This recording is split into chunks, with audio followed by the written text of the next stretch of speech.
Example is third example. A kangaroo can jump 2.5 meter. Then what must be the initial velocity of the kangaroo? That is, kangaroo had jumped up to 2.5 meter. Meter means distance is given. That is height of the kangaroo. Then yes, 2.5 meter given quantities. Then acceleration. You can see that in the example acceleration is not given, but you have to take acceleration is equal to 9.8 meter per second square. Then one question came in your mind, why we are taking acceleration 9.8 meter per second square? You can see that when any object goes in upward direction, it will come down due to gravitational force. That is, earth is applying the force on that object, so it will come down in downward direction. If we throw a ball in upward direction, after some time it will come down. That is, any object which is moves in upward direction will come down due to acceleration due to gravity or earth's gravitational force. That acceleration due to gravity is nothing but small a, that is acceleration applied by the earth, and that quantity acceleration we have to take 9.8 meter per second square. Then we have to take minus sign, minus 9.8 meter per second square. Why minus sign? Because that object is going in upward direction and earth is attracting that object toward itself, so direction is negative. If object is going in upward direction, always take acceleration minus 9.8 meter per second square. Then final velocity of that object is 0, because that kangaroo is jumping. We don't have to give him the initial velocity, we have to find the initial velocity. So its final velocity is 0 because it has attained some height, 2.5 meter. It has jumped already and attained some height, so its final velocity is 0. To find out u, that is initial velocity of the kangaroo, then I have already told you, look at the given quantities and then go for a solution. We have three equation of motion which is given by Newton, or Newton's three equation of motion. Then which equation? You have to first find out which equation is suitable to solve the example. First equation is v is equal to u plus at. This equation is not suitable because in the first equation s is not given, and in this example s is given. So we eliminate first equation. Then we will go for second equation. S is equal to ut plus half at square. We cannot use the second equation also. Why? Because time is not given. So we also eliminate the second equation. Then we are going to use third equation of motion. What is that? V square is equal to u square plus 2as. Then put all the value. V square, value of v square 0, bracket square. We have to find out u square.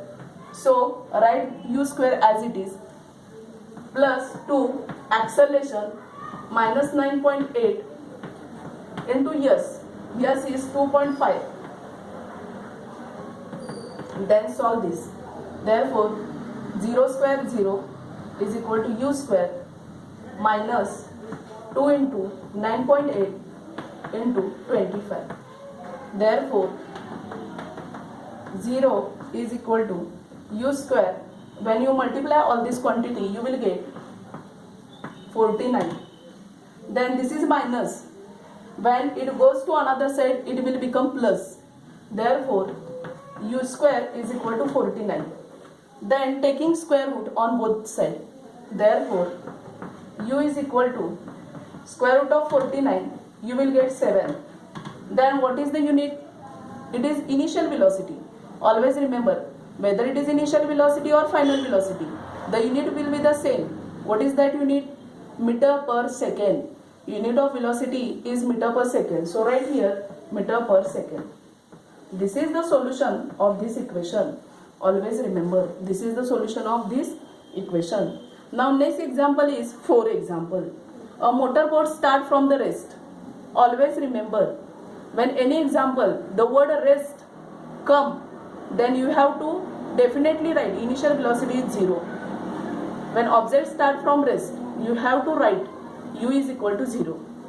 Then moves with a uniform acceleration, attain the velocity 15 meter per second in 5 seconds, calculate acceleration and distance traveled. Then first write down the given quantities. Given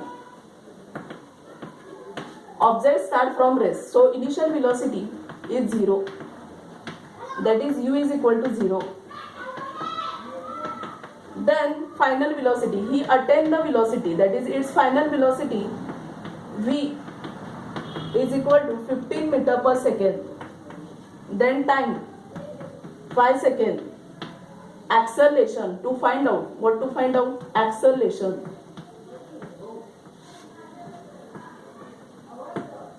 Then distance, first quantity find out acceleration, second is distance. S is equal to question mark. Then solution, we know the formula, how to find out the acceleration. Acceleration means change in velocity upon time. Change in velocity upon time. And change in velocity is nothing but final velocity minus initial velocity, that is v minus u upon t. Put the value, v is 15, initial velocity is 0, upon time is given 5 seconds. 15 minus 0 is 15, upon 5 you will get 3, and unit of acceleration is nothing but meter per second square. So acceleration you will get 3 meter per second square. Now we will go to find out distance. We have to find out the distance. What to do? We have to use Newton equation of motion. First equation of motion, v is equal to u plus at. We cannot use. Why? Because s is not present in that equation. Then we will go for next equation. S is equal to ut plus half at square. T is given. We have already find out a. So we can use second equation of motion easily. Now use it. Using second equation of motion.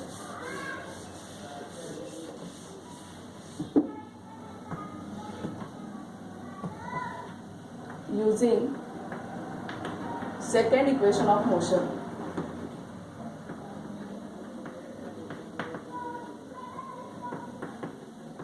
What is second equation of motion? S is equal to ut plus half at square. Put all this value. Therefore, S is equal to, you can see here, u is 0 because objects start from rest. So whole quantity ut becomes 0, half at square, put the value of a 3, put the value of t, that is t square, 5 bracket square. Solve this. Therefore S is equal to half 3 into 5 square 25. Therefore S is equal to 75 upon 2. Divide 75 by 2. You will get 37.5. Therefore distance traveled by motorbike, distance S is equal to 37.5. Don't forget to write the unit. Unit is always important.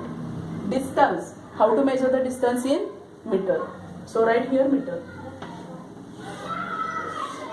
So we have solved the physics example in this way. So practice it. Practice makes man perfect.